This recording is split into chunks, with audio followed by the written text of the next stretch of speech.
Hi everyone, and welcome to this YouTube channel. One Saturday in July 2015, after the sanctuary was tidied up, I was driving home with Lucy, another worker, and we got a little lost in the space of Isla Verde. This is the point at which I detected a small dark creature with its white tail down. I recall asking Lucy, "Do you think it is a canine or a feline?"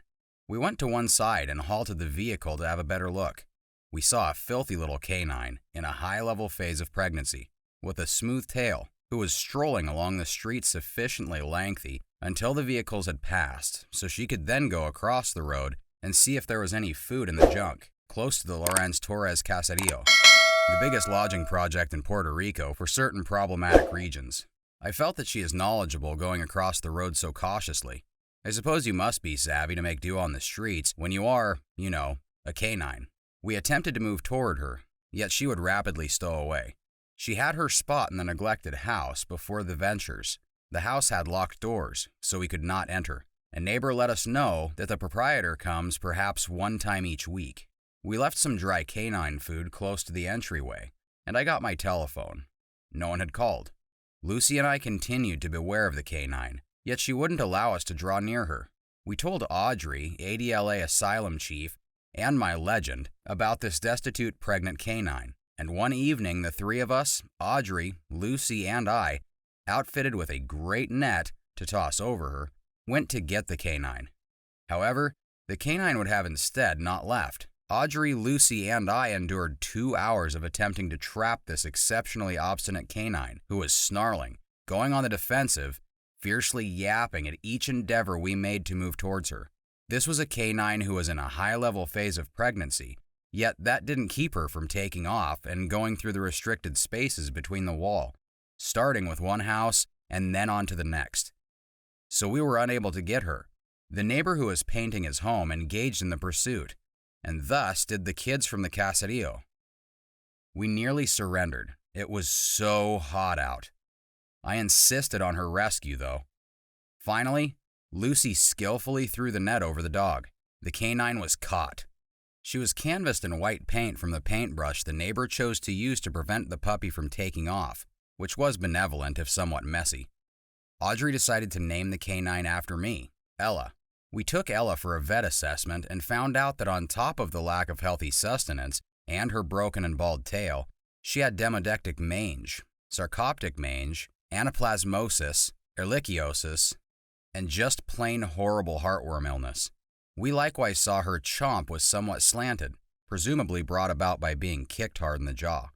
Due to her high-level pregnancy, the specialist chose to stand by with every one of the medicines until she wrapped up nursing her infants. She conceived an offspring a couple of days after the fact. Ella shows up at the safe house. Once at the safe house, she was given a run, food, and water. We let her be to unwind and conform to her new space. At first, she didn't eat the canine food, so I cooked rice with meat for her. Robinson, Audrey's better half, was the one who consistently came to take care of Ella and clean her space. He acquired her trust.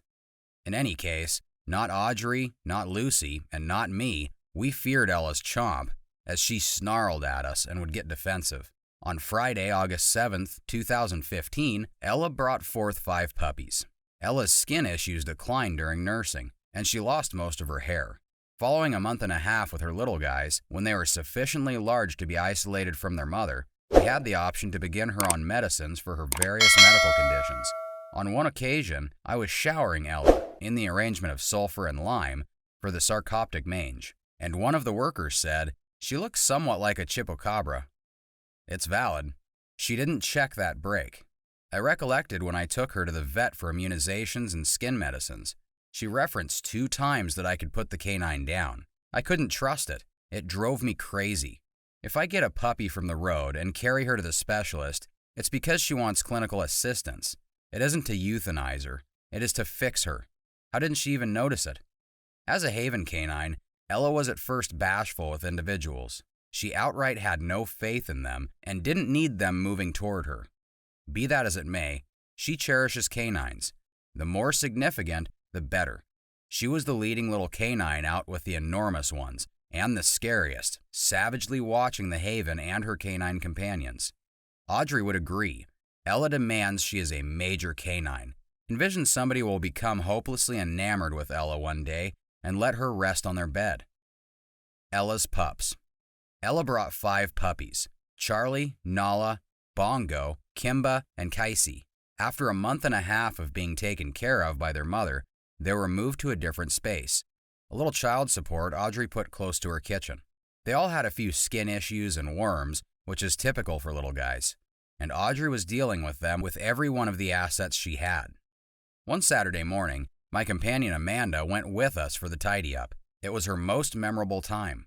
I recall that I used to enlighten Amanda regarding Audrey, how she is my legend, how appealing she is, and how she has this unexplainable measure of energy to put towards saving canines and the trust that all will end up great toward the end and that God will deal with us. However, the day Amanda came, Audrey disliked herself. She was grouchy, low energy, and discouraged. I learned later why she was so discouraged. Before that day, she had found Nala, one of Ella's 5 puppies, dead. She covered Nala someplace on the lawn of her mother's home, the house she transformed into the Haven. Did Nala need to pass on? Since I met Audrey, she has been battling to keep the asylum running with every restricted monetary asset, all gifts from companions and allies she could make and maintain throughout the long term. Be that as it may, these were essentially lacking contrast with the need for the endless number of destitute canines you experience in the city. What's more, it is genuinely challenging to arrange for when you need to depend on gifts for the kindness of individuals. At the time, I began chipping in at the asylum. There were 116 canines housed there. Audrey is a heavenly messenger in human skin, consistently delicate to creature enduring. She needed to save them all. The day Nala kicked the bucket, I took the 4 little guys that were left to the vet. The specialist was adequately benevolent in saving my costs by inspecting one little guy and treating the rest for a similar condition. He did the test and blood tests on Charlie, the littlest one. Kimba, Bongo, and Kaisi got a similar medication. Everyone began improving. Half a month after the fact, at some point in September 2015, Audrey was battling the exceptionally irresistible parvovirus sign at the sanctuary. Grown-up canines, inoculated against parvo, ordinarily can endure contamination. In any case, doggies whose resistant frameworks are not yet evolved are a simple kill by the infection. To treat the wiped-out little guys and not move the illness, everyone at the asylum needed to follow a complete system, wear gloves and outfits, and clean everything, including the shoes. It is a lethal infection, straightforward to communicate. Ella's puppies were not impacted up to this point, and I inquired whether I could bring them back home to ensure they didn't get parvo. Also, that is the way I carried Ella's 4 little guys to our penthouse in Old San Juan.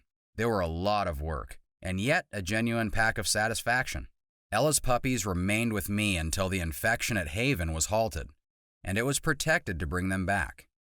It is simple for me to get connected to a canine, or then again to 4 dogs. It was common. I wanted to have kept them all. After half a month, I took them back to the safe house with a crushing sadness. Subsequently, each time I would go to the asylum, they would go off the deep end seeing me, and I needed to invest all my energy with them. Before long, Charlie was taken on by a group of instructors who came to chip in at the Haven. Later, I retook Kimba and Bongo to my home for a little while, and there they remained until now. Kaisi, the greatest of the 4, traveled to the creature salvage asset of the Hamptons in New York, and in August 2017 was embraced by a young couple. Kaisi was in every case extremely extraordinary to me. I trust one day I will hear from her folks. Like and subscribe to the channel.